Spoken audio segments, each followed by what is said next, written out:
5% Bu ya? Ya. 28 2009. 2009. 2020 kan maksimal tuh ya. Iya. Itu kan maksimal 5%. Nah, saya coba analisa di Jakarta. BPHTB itu kan dikenakan untuk yang pertama kali dan peralihan. Artinya yang pertama dan pemeliharaan. Saya analisa di Jakarta. Di Jakarta 2009 itu di bawah 10% Bu, untuk penataan pertama. Nah, malah 2022 itu sampai bulan kemarin itu di bawah 7%. Jadi untuk pendaftaran pertama kali nilai uangnya itu cuma di bawah 10% untuk pendaftaran pertama kali. Tetapi banyaknya itu hampir 90 sekian persen itu dari peralihan. Jadi kalau saya tangkap teman-teman di Jakarta atau mungkin saya ngomong sama Pak Inyo, itu kasus tanah terjadi akibat teman-teman daerah itu atau masyarakat itu banyak dia bertransaksi informal karena mahalnya biaya pajak. BPHTB 5%, PPH udah 2,5, artinya udah 2,7, 8, sekian. Belum lagi misal camat dan lain-lain, itu misal almost 10%. Itu pajak terbesar hampir di Asia Tenggara paling gede. Di dunia paling gede. Nah, jadi orang paling malas bertransaksi karena pajak-pajaknya yang besar. Nah, sebenarnya kita harus sadar sebenarnya. Target besar kita tuh intinya adalah pada saat jadi sertifikat, dia melakukan transaksi atau melakukan sebuah perbuatan pada saat muncullah namanya hak tanggungan. Di Jakarta aja, dalam 1 tahun itu angka dari hak tanggungan itu 57 triliun itu. Dari sertifikat PTSL yang diterbitkan di Jakarta yang bergerak di dunia bisnis itu hampir 57 triliun. Di timur tuh hampir 11,9. Nah, berarti tolong mungkin sampaikan ke teman-teman bupati bahwa jangan menargetkan BPHTB dibesarkan, tetapi mending perbuatan hukum yang dibanyakin, BPHTB-nya yang kecil, sehingga mendorong terbitlah sertifikat. Karena target besarnya adalah di peralihan pada saat hak tanggungan itu muncul. Karena contoh sampel aja di Jakarta itu 98% itu ada di peralihan BPHTB, bukan dari BPHTB pertama kali. Nah, mungkin karena kami mungkin terbatas, kita ketemunya dengan Jakarta, mungkin Pak Bu Direktur kita sampaikan program perdanya sudah di Seknek. Mudah-mudahan misal dengan Pak PJ yang baru bisa dieksekusi, itu mudah-mudahan BPHTB sama PBB terhutang itu bisa digratiskan untuk di DKI. Tapi sekarang statusnya ada di Seknek. Nah, mungkin teman-teman yang tadi yang udah 93 kabupaten kota yang sudah membebaskan BPHTB itu sangat luar biasa, karena yang dipertahanin itu cuma di bawah 10%. Jadi mendingan bebasin, tapi kita mengejar hak tanggungan yang diterbitkan akibat sertifikat yang kita terbitkan dari PTSL itu, Bu. Itu di Jakarta ya segitu nilainya dari pelahan itu. Dan sengketa konflik muncul, tadi saya coba ngobrol dengan Pak Inyo, itu muncul akibat orang bertransaksi bawah tangan, pakai kwitansi, terus meninggal. Akhirnya ya kasus tidak berujung. Akhirnya kita pening lah kayak begitu. Jadi mungkin demikian Bu, masukan sebagai diskusi saja.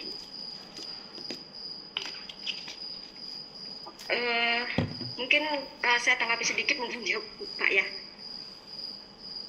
Itu terkait dengan tadi yang berdasarkan Undang-Undang 28 tahun 2009 mengenai pajak dan retribusi daerah itu, yang tadi dijelaskan oleh Bapak dari Jakarta Timur ya Pak? Akan Jakarta Timur Bu, betul. Kepala Kantor Jakarta Timur Bu. Kepala Kantor Kantah berarti ya Bu ya? Ya Bu. Kantor Jakarta Timur. Nah, Kantor Jakarta Timur.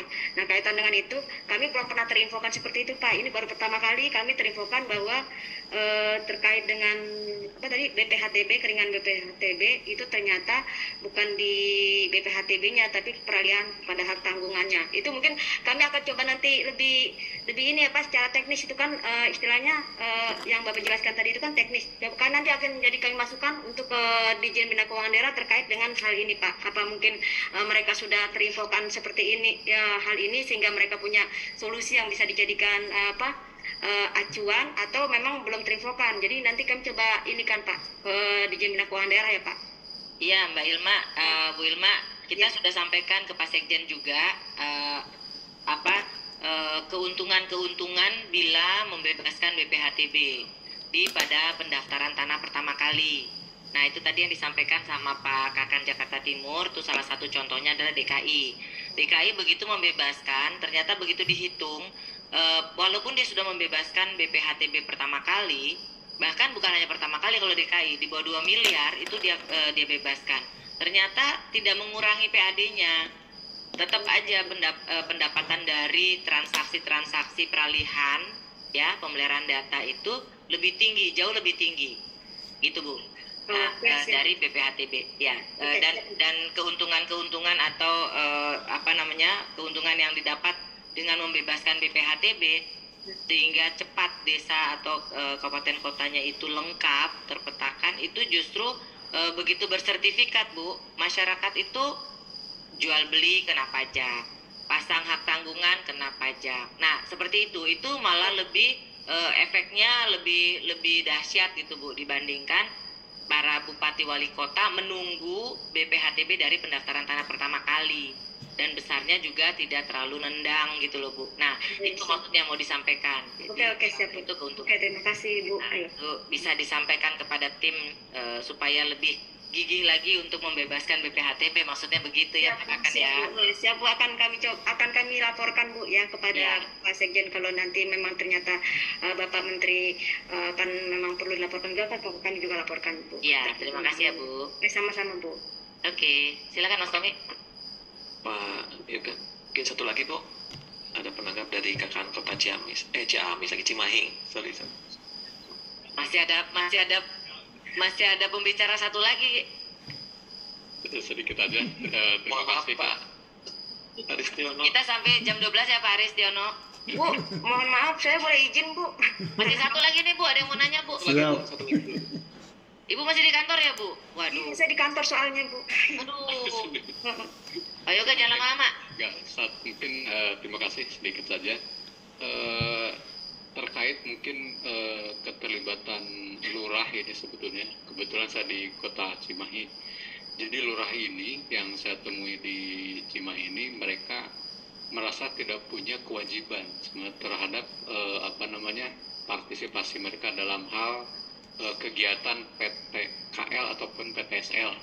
Mereka merasa bahwa itu tidak jadi bagian dari IKU mereka. Jadi mereka berpegangan bahwa di perwali mereka itu tidak ada kewajiban mereka untuk istilahnya dan tanda kutip mensukseskan kegiatan pendaftaran tanah ini. Nah, ini mungkin jadi kendala juga karena mereka jadinya setengah-setengah gitu membantu kegiatan PTSL maupun PTKL ini. Nah, setelah saya cek mungkin di beberapa kota ya ada yang perwalinya memang secara eksplisit menuliskan salah satu kewajiban lurah itu untuk membantu terkait pelayanan pertanahan, tapi khusus di Cimahi dan di beberapa kota lain memang tidak disebutkan. Nah, itu jadi kendala buat mereka. Pada saat katanya target dari ATR BPNOS dikejar, mereka dilibatkan, tetapi itu tidak jadi bagian dari IKU mereka, dan begitu ada permasalahan pun mereka tidak mendapat bantuan hukum lah mungkin dari kita. Mungkin barangkali dari Kemendagri bisa mengasistensi terkait masalah tersebut. Terima kasih. Baik, Bapak, kami menanggapi ya, Pak. Bapak dari Wali Kota Cimahi ya, Pak? Dari Kota Cimahi. Dari Kota Cimahi, Kantah ya, Pak? Oh, jadi di sini semuanya tidak ada yang Pemda ya, Bu? Dari Kantah aja, Bu? Iya, benar, Mbak. Oke. Kami menanggapi yang terkait dengan keterlibatan lurah itu tidak ada partisipasi, tidak merasa punya kewajiban untuk partisipasi dalam program PTSL. Itu kami menangkap mungkin dari kami ya, Bu ya, itu sosialisasi atau apa yang belum tersampaikan itu mungkin ketika Ibu mensosialisasikan kepada maksudnya Kantah maupun Kanwil mensosialisasikan kepada Pemda terkait dengan program PTSL itu, maaf ya, Bu ya, kami sebagai Kementerian Dalam Negeri apakah memang diikutkan dari awal gitu, Bu. Jadi kalau memang diikutkan dari awal, kami punya bargaining position untuk bisa mendorong Pemda dalam berpartisipasi terhadap PTSL. Jadi kami di sini juga cukup istilahnya mendapatkan informasi baru gitu, Bu, terkait dengan Pemda tidak kurang antusias berpartisipasi terhadap program PTSL ini, seperti itu Bu. Jadi saya tidak tahu untuk sosialisasi seperti apa, kemudian Ibu dengan Kemendagri itu siapa yang dilibatkan, itu saya jelas ya Bu ya. Jadi tapi untuk kedepannya kami coba kalau memang ini sebagai tadi sudah gambaran bahwa PTSL itu merupakan PSN, kami juga menangkapnya dari awal memang seperti itu. Tapi memang dari kami karena kami itu hanya masalah 2023 kami coba memberikan dorongan lagi Bu, dukungan untuk kepada Pemda atau membina atau pengawasan terhadap program PTSL ini daerah seperti apa. Tapi mungkin kami perlu dibantu ya Bu terkait dengan tadi hal-hal yang Ibu sampaikan terkait dengan data maupun terkait dengan yang Ibu sampaikan tadi mengenai keuntungan-keuntungan pada pendaftaran tanah pertama kali seperti itu. Jadi itu merupakan istilahnya bargaining position kami untuk bisa mendorong Pemda melakukan ikut serta wajib dalam program PTSL ini, begitu Bu. Oke, baik Bu Ilma, terima kasih. Nanti Mas Tommy akan hubungi kembali Bu Ilma untuk tindak lanjut, ya Bu ya. Iya siap Bu. Kita di 2023 akan melaksanakan sosialisasi. Jadi nanti kita akan ajak dari Kemendes dan dari Kemendagri Bu. Oke siap Bu. Ya, kita akan sosialisasikan ulang PTSL kepada stakeholder yang di luar lokasi, yang di luar pelaksana PTSL Bu. Siap Ibu. Ya. Kami tunggu ya Bu informasinya. Iya Bu, mudah-mudahan segera kita selesaikan Juknis sehingga Juknis ini yang kita sosialisasikan ke daerah. Oke siap. Makasih ya Bu. Oke. Kalau sudah saya mohon diri ya Bu. Ya, silakan. Pada para peserta Bapak Ibu Kantah dari Kabupaten maupun Kota, saya ucapkan terima kasih. Kemudian dari Ibu Direktur juga terima kasih atas kesempatan yang diberikan. Juga tadi saya juga terima kasih dengan atas paparan dari Bapak Direktur Bapak Fahri atas paparan yang dengarkan juga menjadikan masukan buat kami. Kami mohon undur diri.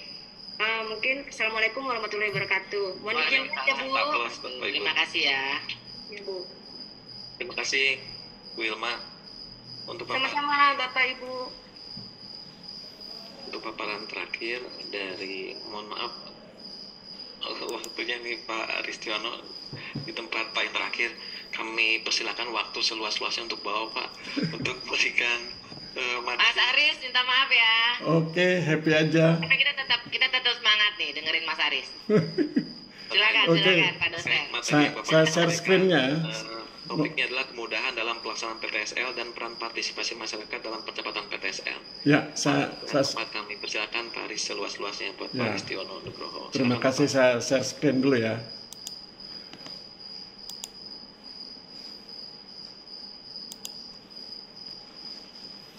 Sudah kelihatan ya ini di layar. Sudah Pak. Oke. Ya. Udah kelihatan gantengnya Pak, tenang aja. Belum ngantuk kan Pak Aris? Belum. Siap. Ya. Assalamualaikum warahmatullahi wabarakatuh. Salam sejahtera buat kita semua. Yang saya hormati Ibu Direktur Pengaturan Pendaftaran Tanah dan Ruang. Kemudian terima kasih juga pada Ibu Ilma yang sudah mengundurkan diri, tapi saya dapat ilmunya dari beliau. Terima kasih pada Pak Fahri juga yang tadi sudah memaparkan materi tentang Kementerian Desa dan itu sangat mencerahkan saya. Terima kasih pada para kepala kantor yang tadi juga menyampaikan masukan dan itu semua bisa membantu saya untuk semakin paham tentang PTSL. Jadi kan bicara tentang PTSL, saya sebetulnya sedang belajar terus tentang PTSL. Dan pada kesempatan ini saya dapat amanat untuk menyampaikan materi tentang kemudahan pelaksanaan pendaftaran tanah sistematis lengkap untuk mewujudkan percepatan pendaftaran tanah di Indonesia. Menurut pemahaman saya, kalau kita bicara tentang kemudahan itu nanti timbal baliknya tentu percepatan. Jadi antara kemudahan dengan percepatan itu kan seperti dua sisi mata uang ya. Jadi kalau ngomong kemudahan pasti nanti impact-nya percepatan. Kalau ngomong percepatan harus disediakan kemudahan. Nah, ketika bicara tentang kemudahan PTSL, sebetulnya ketika kita berkenan melihat juknisnya, maka sebetulnya itu ada dua sisi juga. Jadi kemudahan PTSL itu diberikan dalam rangka agar sahabat-sahabat kita di Kementerian ATR BPN itu mampu memberi layanan terbaik kepada masyarakat.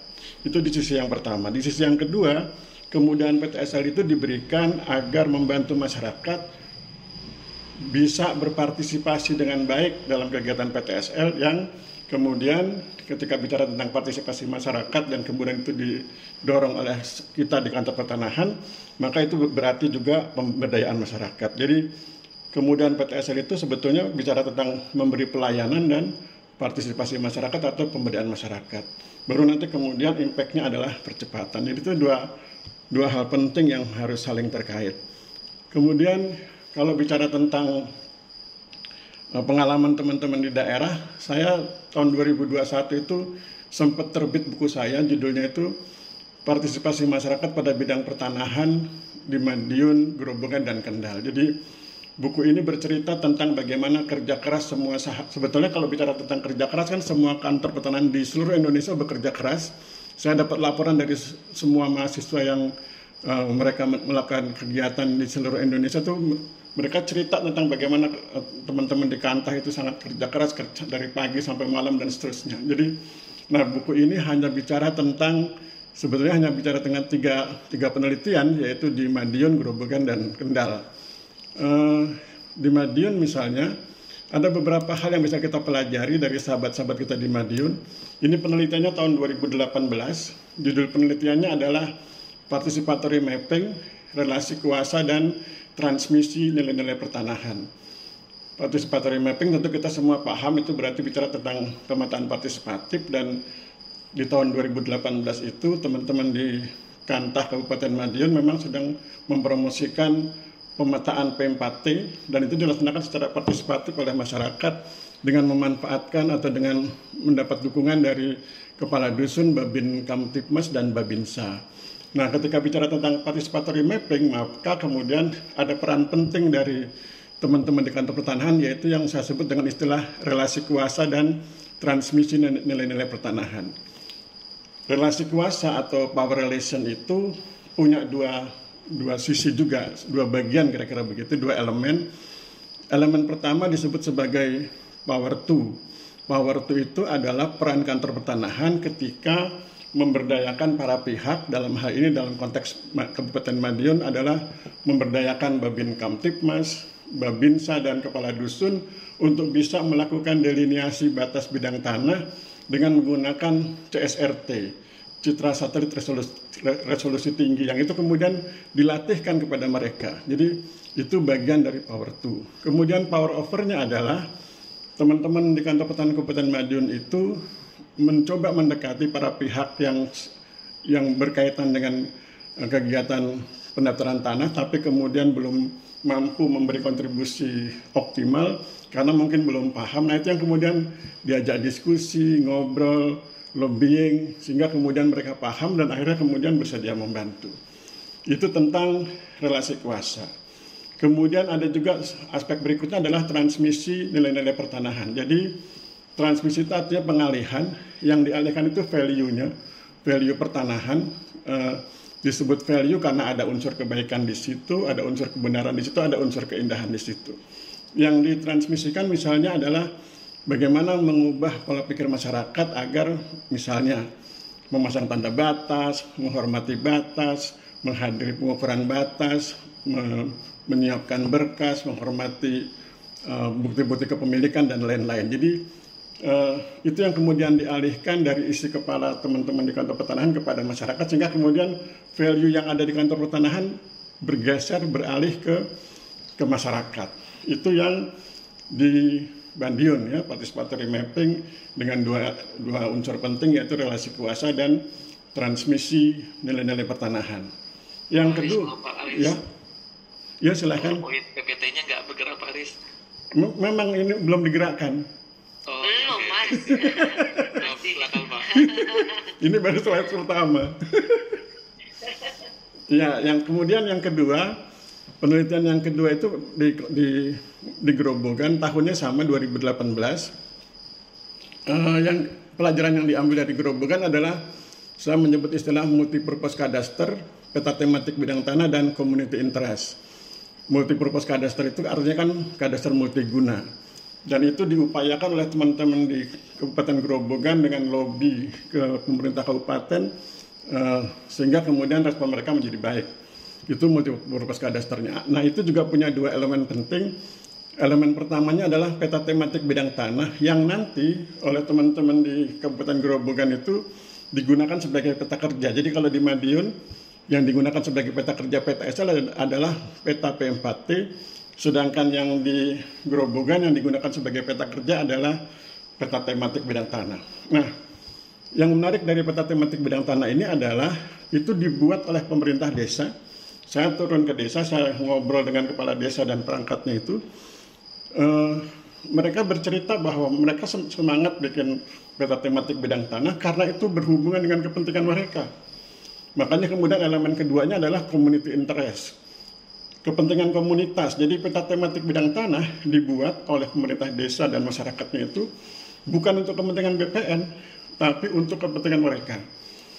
Mereka bisa bikin perencanaan, tadi seperti yang dari Kementerian bilang, mereka bisa bikin pola tata ruang desa versi mereka, walaupun mungkin nanti ketika berbenturan dengan kebijakan di atas nggak diakui, itu bagi mereka nggak persoalan. Yang penting mereka bisa merencanakan, oh di sini akan bikin tempat wisata, oh ini akan bikin begini dan seterusnya sesuai dengan aspirasi mereka. Nah, itu menunjukkan bagaimana teman-teman di Kantor Pertanahan Kabupaten Grobogan itu punya kemampuan mengkomunikasikan konsep sehingga kemudian masyarakat merasa itu milik mereka, mereka yang menciptakan, dan itu untuk kepentingan mereka. Jadi seolah-olah itu memang sesuatu yang lahir dari mereka, meskipun sebetulnya kan itu distimulus oleh teman-teman Kantor Grobogan. Nah, itu yang kemudian saya pikir bisa kita membangun inspirasi buat kita semua untuk mungkin seperti itulah caranya mungkin mengkomunikasikan sehingga kemudian masyarakat merasa itu buatan mereka dan untuk mereka. Baru kemudian kita hanya terkena dampaknya saja, bahwa dampaknya adalah pada akhirnya peta tematik bidang tanah itu digunakan oleh teman-teman di Kantor Grobogan untuk peta kerja PTSL. Penelitian ketiga adalah yang saya lakukan di Kabupaten Kendal. Judulnya menyukseskan pendaftaran dan sistematik lengkap, konformitas dan fabrikasi tindakan masyarakat. Di Kabupaten Kendal gayanya beda lagi. Di Kabupaten Kendal itu gayanya adalah mereka mendorong masyarakat, tentu melalui komunikasi ya, mendorong masyarakat untuk melakukan konformitas. Konformitas itu adalah penyesuaian sikap, tindakan, dan perilaku masyarakat agar sejalan dengan semangat PTSL, agar sejalan dengan budaya PTSL. Tadi yang saya bilang, menghormati tanda batas, pasang tanda batas, menghormati alat bukti, dan lain sebagainya. Itu konformitas, kemampuan masyarakat menyesuaikan dalam rangka supaya konform dengan PTSL. Nah, kalau bicara satu orang itu namanya konformitas, tapi kemudian itu dipabrikasi, diproduksi secara massal.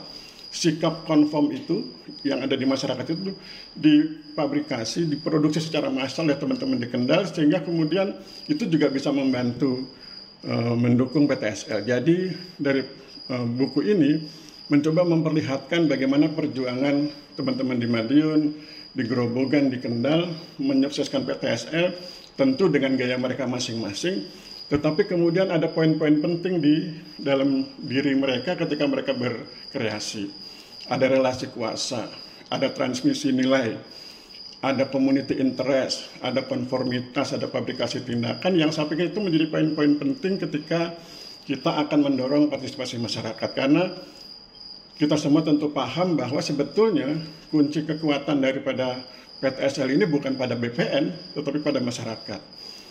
Karena jumlah tenaga kita, SDM kita kan tentu terbatas, tetapi kita butuh kecepatan yang sangat tinggi. Karena tadi dibilang Ibu Abeng dari 126 juta baru selesai 90 juta, sehingga kemudian masih butuh 36 juta lagi yang harus diselesaikan dalam waktu singkat.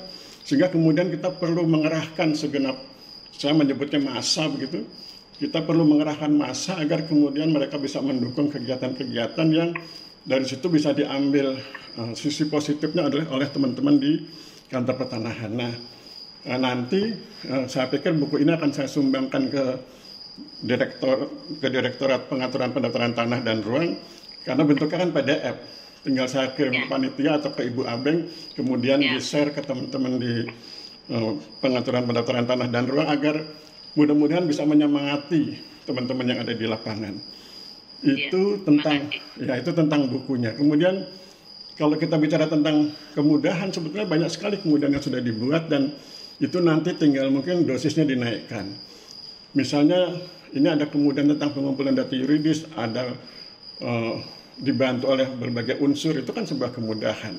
Kemudian meliputi yang pengumpulan data yuridis, meliputi pengumpulan dokumen dan seterusnya, keterangan saksi, dan itu semua kemudahan. Jadi slide-slide berikutnya, misalnya slide ini, kemudian alat bukti dan lain sebagainya, itu semua menunjukkan kemudahan dan pada akhirnya kemudahan-kemudahan itu sebetulnya dalam rangka mendorong partisipasi masyarakat.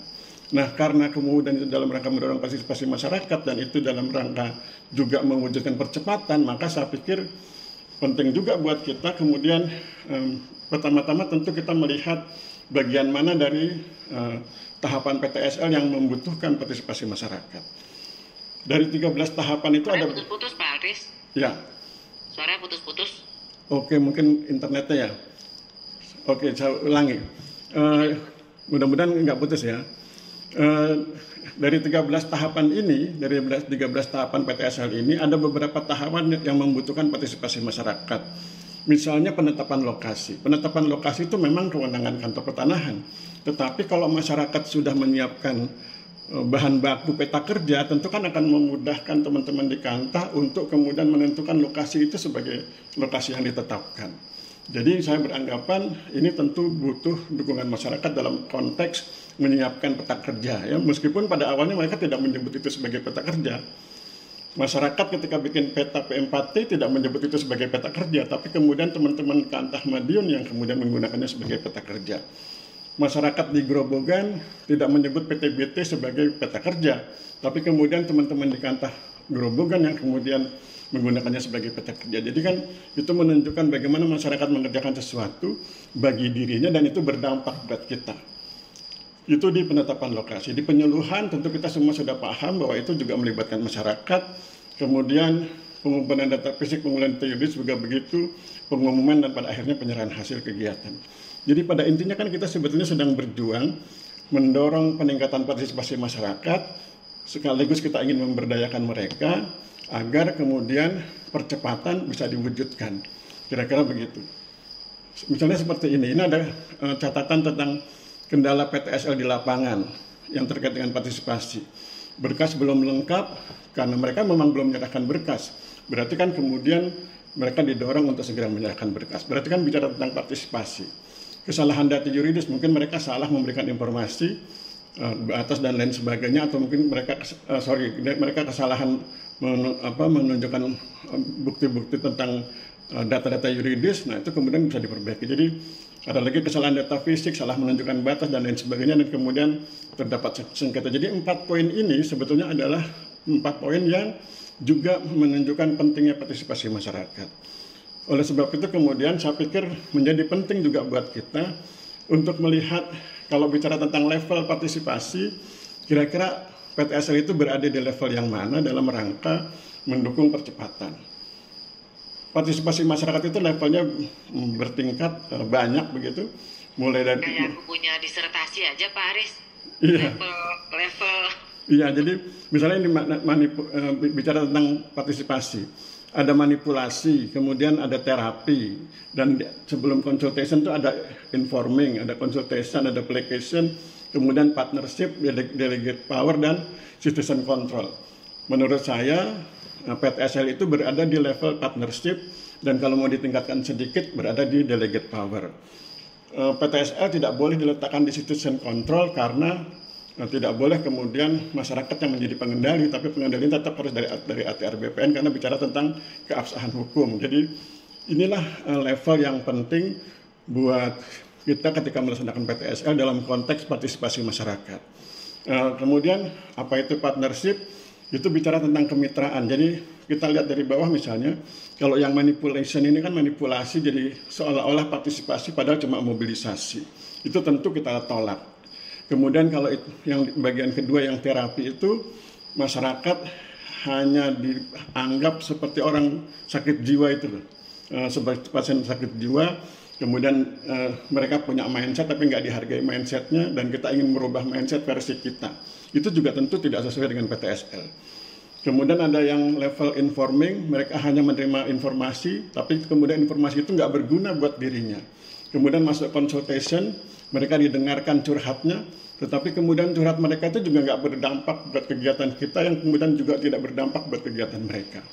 Placation juga gitu, mereka dianggap sebagai orang atau pihak yang dipertimbangkan, tetapi pertimbangannya hanya sekedar pertimbangan karena kemudian tidak ada kegiatan yang membuat mereka semakin baik. Nah, partnership inilah yang berbeda ketika masyarakat itu diajak bermitra dengan kita. Pengalaman di Grobogan, pengalaman di Madiun itu menjadi contoh bagaimana teman-teman Kantah bermitra dengan masyarakat. Teman-teman di Grobogan bermitra dengan masyarakat ketika masyarakat distimulus untuk membuat PTBT, dan mereka kemudian membuat PTBT dengan sangat baik. Kemudian itu digunakan oleh mereka dalam hal perencanaan dan lain-lain. Kemudian ada dampak positifnya buat teman-teman Kantah dalam hal menjadikannya sebagai peta kerja. Begitu juga di Madiun dengan peta P4T-nya. Nah, kalau nanti itu ingin ditingkatkan, itu bisa masuk di level delegate power, yaitu ada pembagian kerja. Pembagian kerja ada hal-hal yang didelegasikan ke masyarakat. Mungkin ada aspek-aspek tertentu yang bisa didelegasikan kepada masyarakat sepanjang tidak berisiko secara hukum dan secara sosial. Nanti tinggal dipertimbangkan baik-baik oleh teman-teman di Kantah. Jadi dua level inilah partnership dan delegate power yang menjadi ruang gerak bagi teman-teman di kantor pertanahan dalam rangka mendorong partisipasi masyarakat, dan itu berarti adalah pemberdayaan masyarakat. Kemudian kalau kita bicara tentang instrumen, partisipasi masyarakat itu sesuatu yang penting karena dia merupakan instrumen polisi, instrumen strategi, instrumen komunikasi, instrumen resolusi konflik, dan sekaligus instrumen terapi sosial. Partisipasi masyarakat itu instrumen yang penting bagi kelancaran kebijakan PTSL. Itu yang poin satu. Yang poin kedua, partisipasi masyarakat itu akan mendorong terwujudnya keabsahan atau dukungan dari aspek legal misalnya dengan teman-teman yang bergerak di parlemen mendukung kegiatan PTSL, kemudian dari aspek politik juga dengan para pengambil kebijakan mendukung PTSL dengan melihat bahwa banyak sekali mereka yang berpartisipasi di situ. Kemudian partisipasi masyarakat juga bisa dijadikan instrumen komunikasi, bahwa ketika mereka berpartisipasi, mereka berinteraksi dengan teman-teman Kantah, mereka berkomunikasi, saling mencerahkan. Teman-teman Kantah ngerti, Aris, ya. itu nggak jalan tuh. Apanya nggak jalan? Slide-nya. Ini sudah sampai di partisipasi sebagai instrumen, sudah? Makanya, udah sampai di instrumen, Pak. Masih gambar Pak Aris doang. Oh, kok bisa? Makanya dari tadi itu. Kan udah sampai partisipasi sebagai instrumen. Ya. Iya. Ada policy, ada sosial terapi, ada strategi, ya kan? Iya. Iya. Terus coba kenapa? deh, udah halaman berapa tuh? Udah hampir habis. Udah slide ke berapa tuh?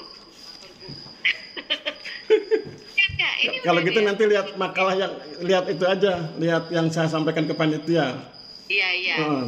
Soalnya Makanya itu aku liatin, Pak Aris tuh udah tinggal sedikit lagi. nih.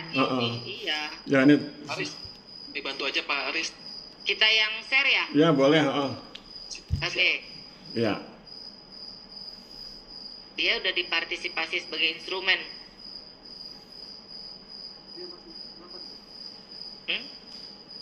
Enggak tuh, udah di situ tuh. Udah di sini. Nah, ini.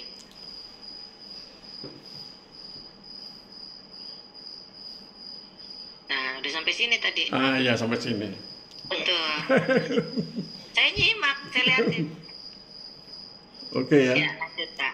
Oke, jadi partisipasi masyarakat itu juga penting dalam rangka resolusi konflik. Jadi PTSL itu ketika di level masyarakat kan bisa digunakan untuk resolusi konflik. Mereka yang bersengketa di awal di level bawah itu bisa didamaikan oleh kepala dusun, Babinka, Kamtipnas, dan Babinsa. Itu pengalaman teman-teman di Madiun begitu. Kemudian bisa juga dijadikan sebagai sosial terapi sosial misalnya untuk mendamaikan dan lain sebagainya. Jadi inilah 5 poin di mana partisipasi masyarakat itu menjadi penting karena dia bisa digunakan sebagai instrumen. Berikutnya, terus teori kekuasaan ya. Nah, ada teori kekuasaan dalam konteks partisipasi yaitu seizure of power, community power, dan the governing elite. Tapi dalam konteks PTSL yang cocok itu hanya yang nomor 2, yaitu community power, kekuasaan komunitas. Ketika partisipasi publik menjadi bagian dari proses pengambilan keputusan. Kita kan tentu paham bahwa semua tahapan di dalam PTSL yang 13 poin itu kan setiap bagiannya atau di tengah-tengahnya itu ada peran masyarakat. Sehingga itu kemudian disebut sebagai partisipasi itu menjadi bagian dari proses pengambilan keputusan. Bahwa tanahnya itu milik si A, bahwa tanahnya itu milik si B, itu kan diawali oleh partisipasi masyarakat. Maka dalam konteks teori kekuasaan ini disebut sebagai community power. Yang poin 1 dan poin 3 tidak ada dalam PTSL karena itu cenderung ke masalah politik ya. Seizure of power itu perebutan kekuasaan. The governing elite itu tentang ulah kelompok elit tertentu dan itu tentu di luar wilayah kerja daripada PTSL. Jadi PTSL ada Pak ya, Aris, ya.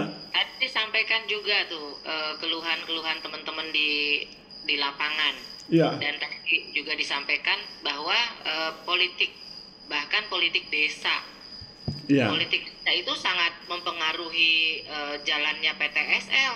Iya, tapi itu masuknya di community power karena misalnya Itu community power ya. Misalnya Bukan nih governing elite, bukan kan elit di tingkat desa maksudnya. bukan karena ketika saya kan tahun 2021 kemarin sempat jalan-jalan di daerah Bomberwangi, saya nyebutnya Bomberwangi, Bondowoso, Jember, dan Banyuwangi.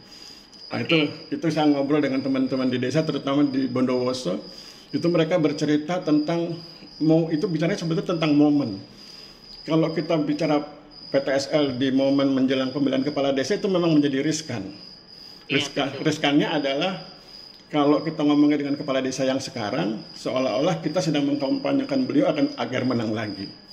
Sehingga kemudian kalau dia kalah nggak membantu itu yang pemenangnya. Nah itu masuknya di community power. Jadi ketika partisipasi publik menjadi bagian dari proses pengambilan keputusan. Nah solusi teman-teman di Bondowoso itu adalah menahan dulu kegiatannya. Menahan dulu kegiatannya sepanjang memungkinkan ya. Menunggu sampai pemilihan kepala desa selesai. Atau kalau nggak memungkinkan, diundang para pihak yang para calonnya itu, kemudian diberi penjelasan bahwa PTSL ini nggak ada hubungannya dengan pemilihan kepala desa.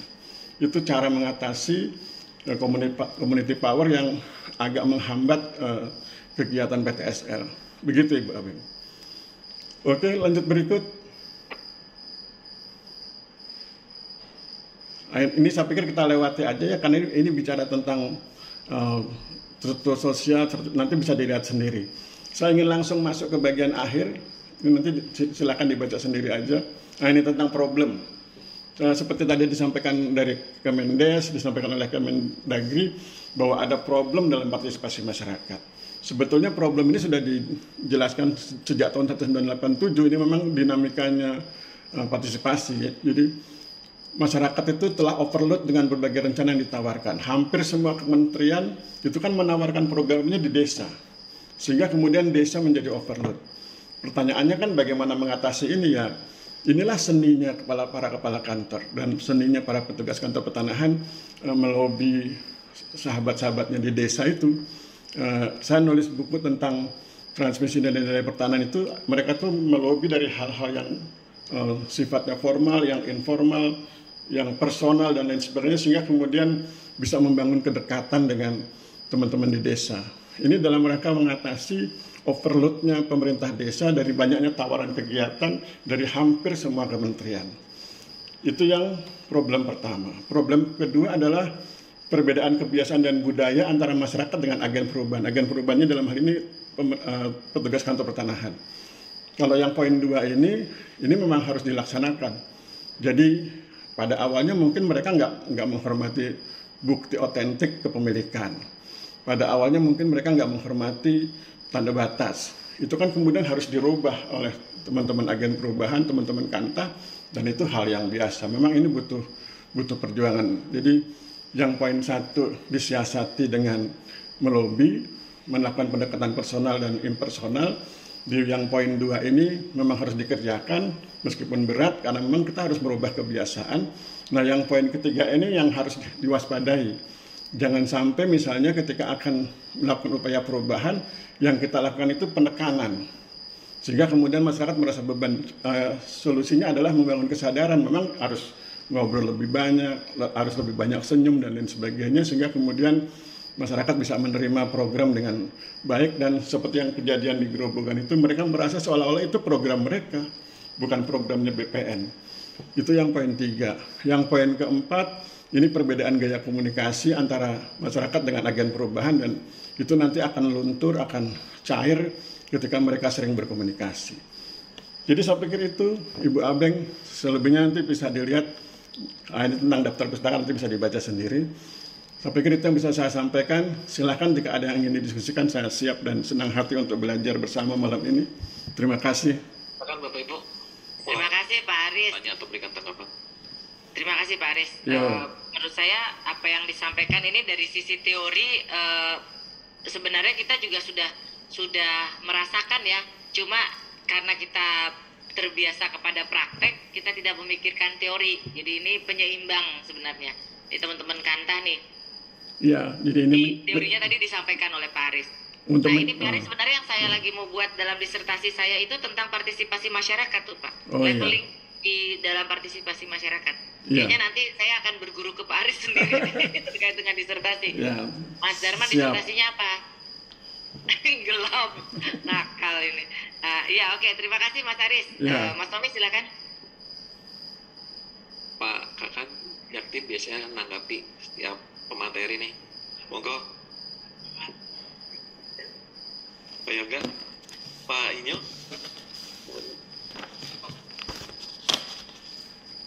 Pak Idin, Pak Fajar. Mungkin bukan untuk ditanggapi ya, tapi memang kita harus pelajari. Karena apa yang disampaikan Pak Aris menurut saya sehari-hari dalam keseharian kita di PTSL udah kita alami ya Pak Aris. Iya, Cuma secara teori ini baru kita dapatkan gitu. Ya, pengalaman Iya, saya punya pengalaman di Ponorogo. Di Ponorogo itu kepala kantornya itu merubah masyarakat yang awalnya. Jadi ada satu desa di Ponorogo itu namanya Desa Polorejo. Tahun 2008 sampai 2013 mereka menolak semua program sertifikasi tanah massal.